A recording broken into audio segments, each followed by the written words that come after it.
ఓం శ్రీం హ్రీం క్లీం గ్లౌం గం గణపతయే నమః.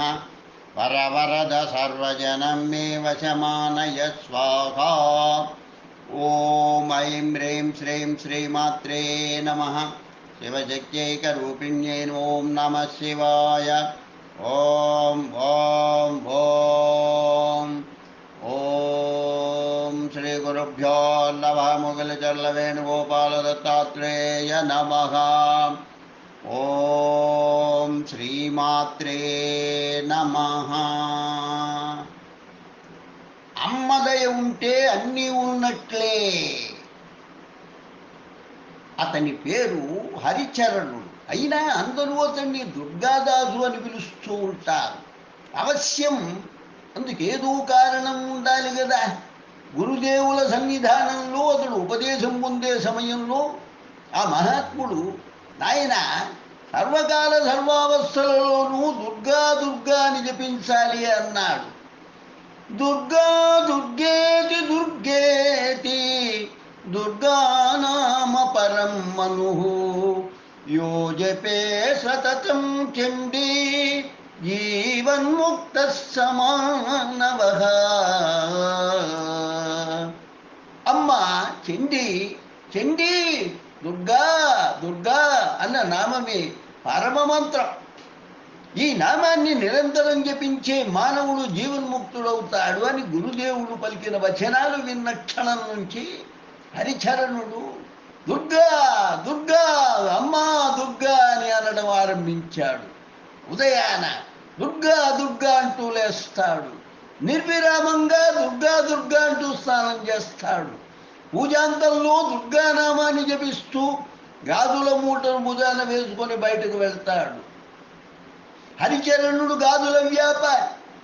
అది వినా అతని జీవనానికి మరో ఆధారం లేదు. అహోరాత్ర భేదం లేకుండా, విసుగు విరామం లేకుండా అతడు దుర్గా దుర్గా అని అంటూ ఉండడం వల్ల ప్రజలు అతని ఎదురుగా దుర్గాదాసు అని, వెనకాల దుర్గ పిచ్చివాడని పిలవసాగారు.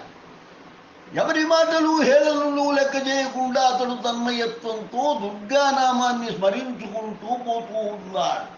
పగలల్లా అతడు భగవతి నామాన్ని జపిస్తూ గాజులమ్ముకుంటాడు. రాత్రి ఆ జనని నామాన్నే స్మరించుకుంటూ నిద్రపోతాడు. నిద్రలో కూడా అతని జిహ్వ దుర్గానామాన్ని జపిస్తూ ఉంటుంది. కామిని కాంక్షణాలకు దాసులై విషయవాసనాలైన ఇరుగు పొరుగు వారందరూ అతనికి పిచ్చెక్కినదనుకున్నారు. లేకపోతే రాత్రనక పగలనక అతడు దుర్గానామాన్ని ఎందుకు జపిస్తాడన్నారు. సుఖంలో దుఃఖంలో రోగంలో శోకంలో అన్ని వేళల్లోనూ తన్మయత్వంతో అమ్మనామం స్మరించుకుంటూ పోతూ ఉన్నాడు. పిచ్చివాడు కాక మరేమవుతాడు అన్నారు. మరికొందరు వయసులో ఉన్నవారు దుర్గాదాసుడు అంటూ హేళన చేసేవారు. అల్లరి పిల్లల మూక, ఓ పిచ్చివాడు దుర్గా అనుకుంటూ గాజులమ్ముతున్నాడు, దుర్గవాని వెనక్కాలే తిరుగుతూ ఉంటుంది అంటూ గేలి చెయ్యసాగారు. ఆ మాటలు విన్నప్పుడల్లా హరిచరణుని శరీరం రోమాంచితమవుతూ ఉంటుంది. అతడు దుర్గ వస్తూ ఉన్నదో లేదో అని వెనక్కి తిరిగి చూస్తూ ఉంటాడు కూడా. దానితో అల్లరి పిల్లలంతా చప్పట్లు కొడుతూ కేరింతలాడుతూ అతనిపై దుమ్ము చల్లుతూ నవ్వుతూ పోతూ ఉంటారు. అంత జరుగుతున్నా సహిస్తూ అతడు అమ్మ నామాన్ని ఆనందంగా స్మరించుకుంటూ ముందుకు సాగిపోతూ ఉంటాడు. విరామం లేకుండా అమ్మనామాన్ని స్మరించుకుంటూ ఉండడం వల్ల తల్లిదండ్రులు అతనికి పెట్టిన హరిచరణుడు అన్న పేరు పోయి దుర్గాదాసనామమే స్థిరమైపోయింది. అందుకు కూడా అతడేమీ బాధపడలేదు. అది వైశాఖ మాసం. 2 జాముల వేళ ఎండ మండిపోతూ ఉంది. గాజుల మూట భుజాన వేసుకొని దుర్గాదాసు దుర్గా దుర్గా అనుకుంటూ తారిజీపుల సీమ దాటి మైదానం చేరాడు. కొంత ముందుకు సాగేసరికి మైదానం మధ్య భాగంలో ఓ చిన్న చెరువు వచ్చింది. అతడు దాన్ని కూడా దాటి ముందుకు అడుగు వేయబోతూ ఉండగా, ఓ గాజులబ్బి ఆగు, నాకు గాజులు కావాలి అని ఎవరూ పిలుస్తున్నట్టు అనిపించింది. అలాంటి మధుర కంఠాన్ని అంతవరకు అతడు వినలేదు. వెనుతిరుగు చూచాడు. చెరువులోని నీళ్లలో నుంచి ఓ శ్రీమూర్తి ముందుకు వస్తూ పిలుస్తూ ఉన్నది. ఆ దివ్యమంగళ ముందర తేజోమయ మూర్తిని చూసి అతడు క్షణకాలం స్తంభించిపోయాడు. మరలా మాయా వహించింది, ప్రకృతిలో పడిపోయాడు. అనేక మంది జమీందారుల లక్షాధికారుల ఇళ్లలో ఆడవారికి అందరికీ అతడు గాజులు వేశాడు. అని ఎన్నడూ అతడి ఇలాంటి స్త్రీమూర్తిని చూడలేదు. రండమ్మా రండి, మీకు నచ్చిన గాజులు వేస్తానంటూ అతడు ఓ పెద్ద చెట్టు నీడలో కూర్చున్నాడు. ఆ స్త్రీమూర్తి నెమ్మదిగా అతని దగ్గరకు వచ్చి కూర్చుంది. ఆమె మహనీయ రూపాన్ని చూసి అతని మనసులో దుర్గ నీ వెనకాలే తిరుగుతుందని ఆ అల్లరి పిల్లలు అన్న మాటలు నిజమే కాబోలనుకున్నాడు. ఆమె మందహాసం చేస్తూ, గాజులబ్బి నాకు మంచి గాజులెయ్యి అంది. దుర్గాదాసు మూటలో నుంచి మంచి మంచి గాజులు తీసి ఆమె చేతులకు వేయసాగాడు. ఆమె స్పర్శ మాత్రం చేత అతని శరీరం అంతా రోమాంచితమైపోయింది. గుండె దడదడలాడసాగింది. గాజులు తొడుగుతూ కూడా దుర్గా దుర్గా అని అంటూనే ఉన్నాడు. అబ్బి ఇందాక నుంచి చూస్తూ ఉన్నాను, దుర్గా దుర్గా అంటున్నావేమిటి, దీనివల్ల నీకు కలిగే లాభం ఏమిటి అని ఆమె ప్రశ్నించింది. దుర్గాదాసుకు నోట మాట రావడం లేదు. కొన్ని క్షణాలు గడిచాక, అమ్మా మా గురువు గారు దుర్గా దుర్గా అని సర్వదా అనుకోమన్నారమ్మా. ఈ జపం వల్ల స్మరణ వల్ల అమ్మ తప్పక దయచూపుతుందని వారు చెప్పారు. అందుకే దుర్గా అనుకుంటున్నాను తల్లి అన్నాడు. నువ్వెప్పుడైనా అమ్మను చూచావా? లేదు తల్లి. అమ్మను చూచేసంతటి పుణ్యకార్యం నేనేమి చేయగలిగానమ్మా? దుర్గా దుర్గా అని జపించడం కంటే పుణ్యకార్యం ఏముందయ్యా? అయినా అమ్మను చూడలేని దానికి ఊరికే జపించడం మాత్రం దేనికి? అమ్మా నేను మూఢుణ్ణి, సరిగ్గా నాకేమీ తెలియదు.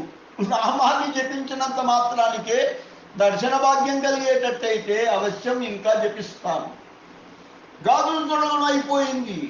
అప్పుడు ఆమె నవ్వుతూ, అబ్బి చెప్పడం మరిచాను, అసలు నా దగ్గర డబ్బులు లేవురా, నీ గాజులు నువ్వు తీసుకోవాలి.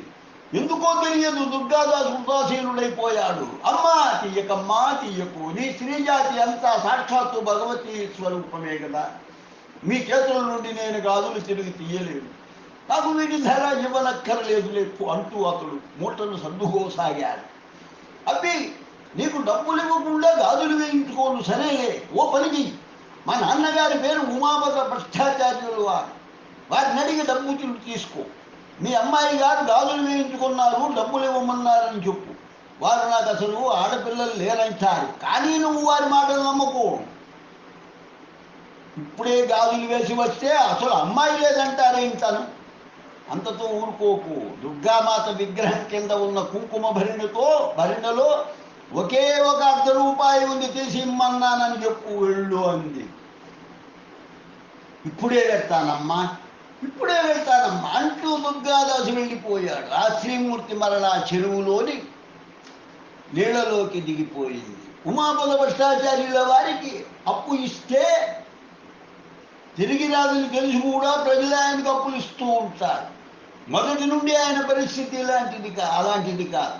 ఇది సంపదలతో తూగే ఆయన వక్రించిన కాల ప్రవాహంలో పడి ఆర్థికంగా దిగజారిపోయాడు. కానీ ఆయన చిత్తవృత్తులు మాత్రం పూర్తిగా అమ్మవైపు లగ్నంగా సాగాయి.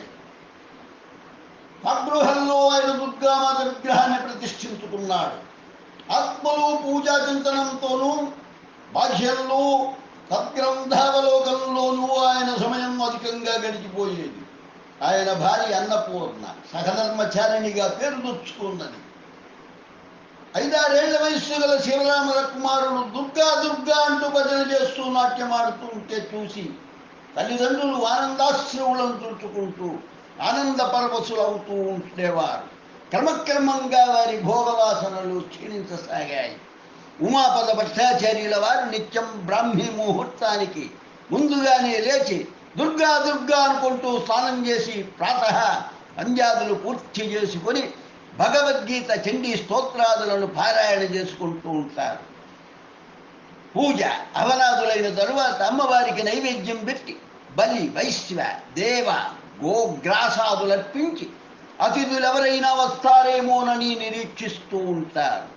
అతిథి సేవానంతరం భాగవత పురాణ దేవీ పురాణ దేవ్యుపనిషదాదులను యథాశక్తి పఠిస్తూనే అపరాహ్నాన్ని గడిపివేస్తారు. సాయం సంధ్యానంతరం శ్రీదేవికి హారతులర్పించి దీప ప్రకాశంలో కూర్చొని చాలాసేపు జపం చేసుకుంటూ అమ్మలీలను గురించి చింతిస్తూ ఉంటారు. సాయంకాలం అతిథి సేవానంతరం కొంచెం ప్రసాదాన్ని స్వీకరించి అర్ధరాత్రి జగత్తంతా నిశ్శబ్దంగా ఉన్న వేళ ఆయన తన హృదయగమనంలో జనని ఆగమనానికై నిరీక్షిస్తూ ఉంటారు. ఈ విధంగా ఆయన కాలం గడుస్తూ ఉంటుంది. అన్నపూర్ణ సాక్షాత్తు అన్నపూర్ణయే దుర్గా దుర్గా అంటూ ఆమె గృహకృత్యాలన్నీ చేసుకుంటూ ఉంటుంది. దేవ పతి అతిథి సేవలలో ఆమె సదా లగ్నమై ఉంటుంది.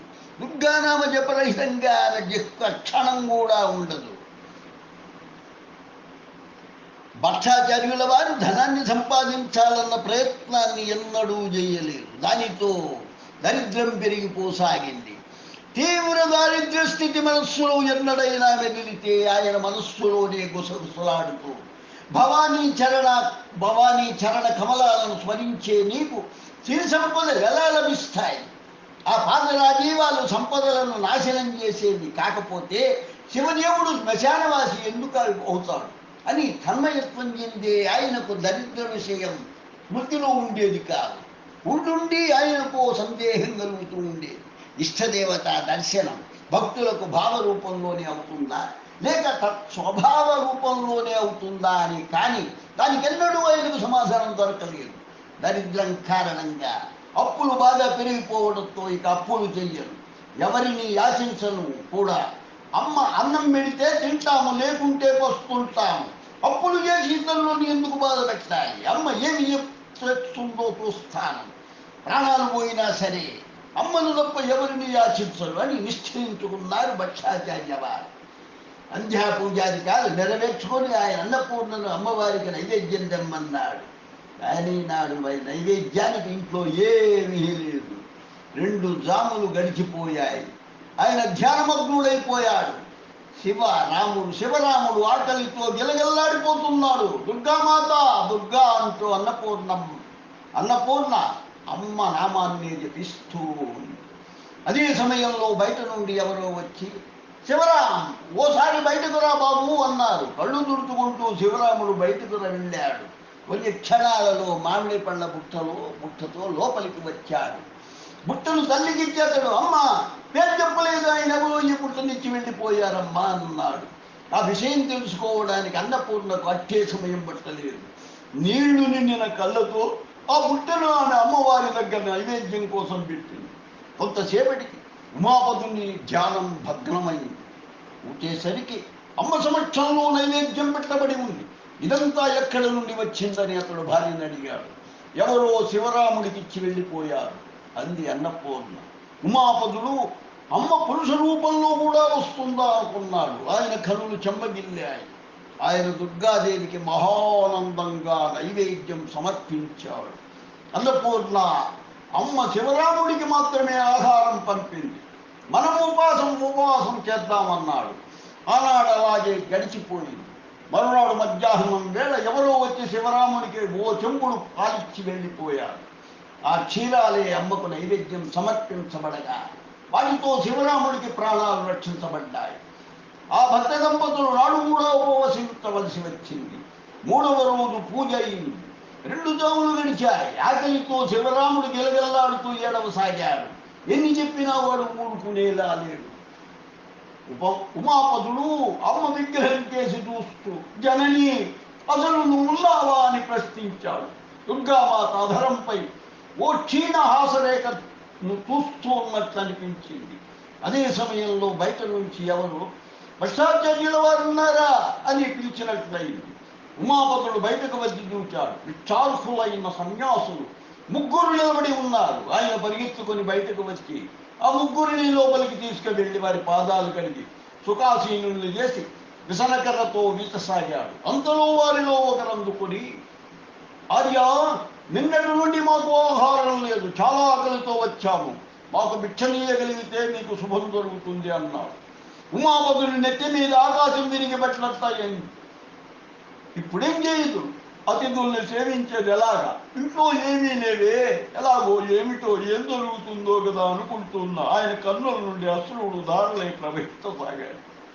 తలుపు చాటుల నుండి ఉన్న అన్నపూర్ణ దుర్గా అంటూ ఏడవసాగి పిచ్చివాడిలా ఉమాపదుడు అమ్మ విగ్రహం దగ్గరకు పరిగెత్తుకు వెళ్ళాడు. వెక్కి వెక్కి ఏడుస్తూ, అమ్మ, అతిథులు నిరాశగా వెళ్ళిపోవలసిందేనా? విపత్తారిని మాత, ఆపద్వినాశిని దుర్గా, దుర్గా రక్షించు తల్లి, రక్షించు. దుర్గా, దుర్గా, దుర్గా, అమ్మ, ఈ ఆపద నుండి నువ్వే రక్షించు అని ప్రార్థించసాగాడు.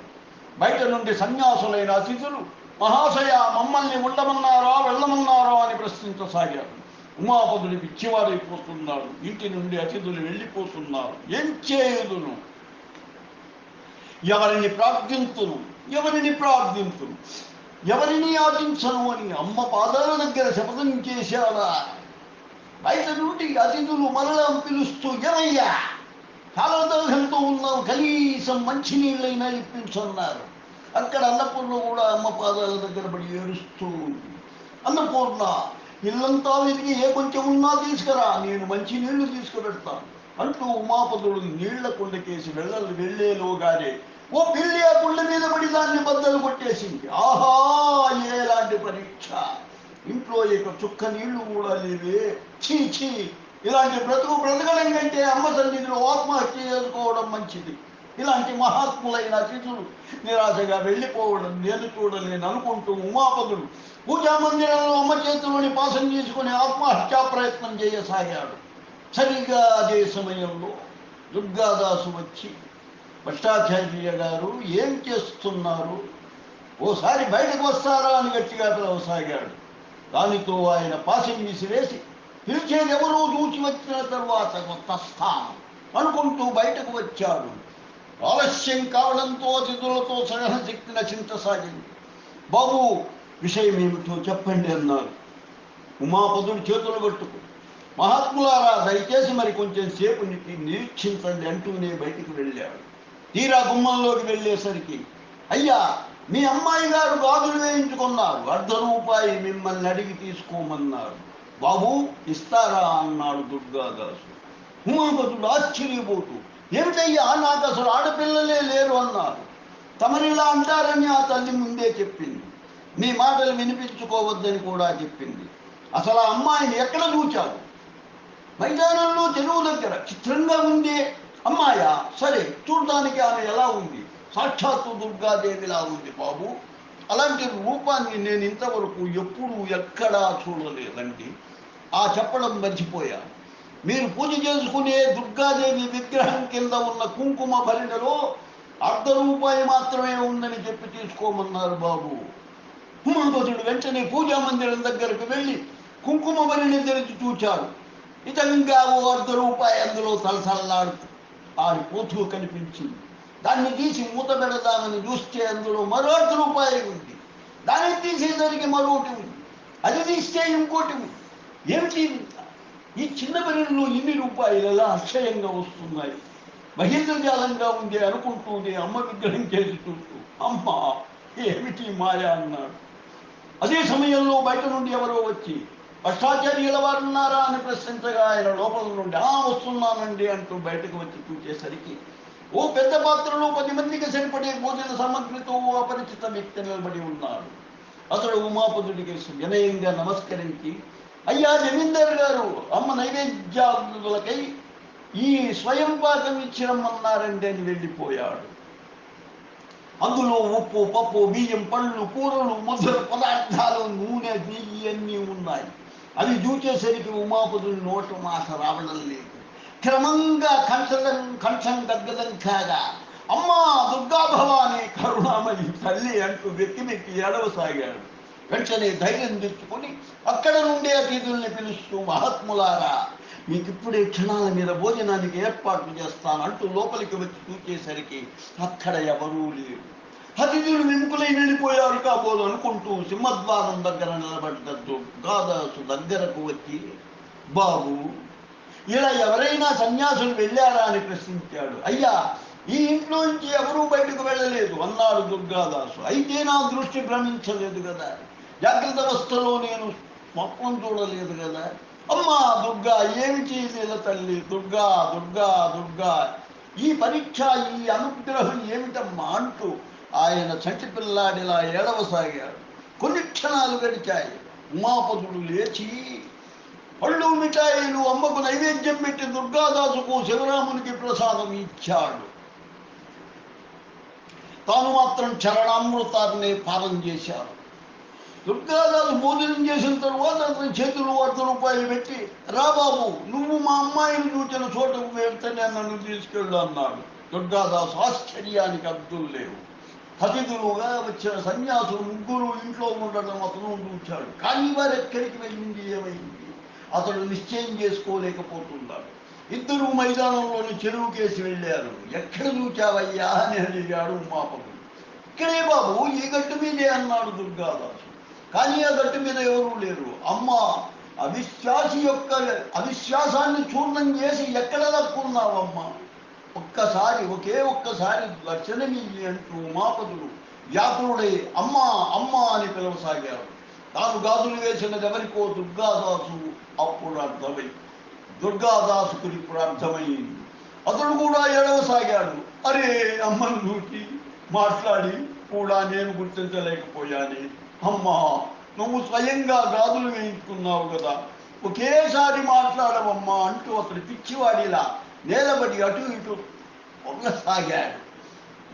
నెమ్మదిగా చెరువులోని నల్లటి నీళ్లలోంచి దుర్గాదాసు చేతొడగబడిన గాజులను గలగలలాడిస్తూ 2 ఎర్రటి చేతులు పైకి వచ్చాయి. ఆ చేతులను చూస్తూనే అదుగో అమ్మ, అదుగో అమ్మ అంటూ వారిద్దరూ ఒక్కడే మూర్ఛపోయారు.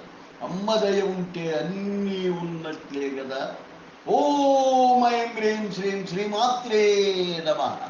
ఓం ఐం హ్రీం శ్రీం శ్రీమాత్రే నమః. ఓం ఐం హ్రీం శ్రీం శ్రీమాత్రే నమః.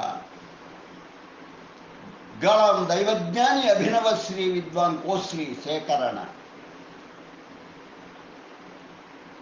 చెన్నై 49. లోకా సమస్త సుఖినో భవంతు, లోకా సమస్త సుఖినో భవంతు, లోకా సమస్త సుఖినో భవంతు. ఓం శాంతి శాంతి శాంతి. స్వస్తి. అమ్మదై ఉంటే అన్నీ ఉన్నట్లే. అమ్మను, దుర్గమ్మను, దుర్గా దుర్గా దుర్గా దుర్గా దుర్గా దుర్గా దుర్గా దుర్గా దుర్గా దుర్గా అంటూ ఉంటే మనకు పట్టేటటువంటి దుర్గతి పోయి అమ్మ మనల్ని అనుగ్రహిస్తుంది. కాబట్టి ప్రతివారు కూడా మనస్సులో దుర్గా దుర్గా దుర్గా దుర్గా అంటూ ఉండండి. మీకు కలిగేటటువంటి దుర్గతి పోయి సద్గతి కలుగుతుంది.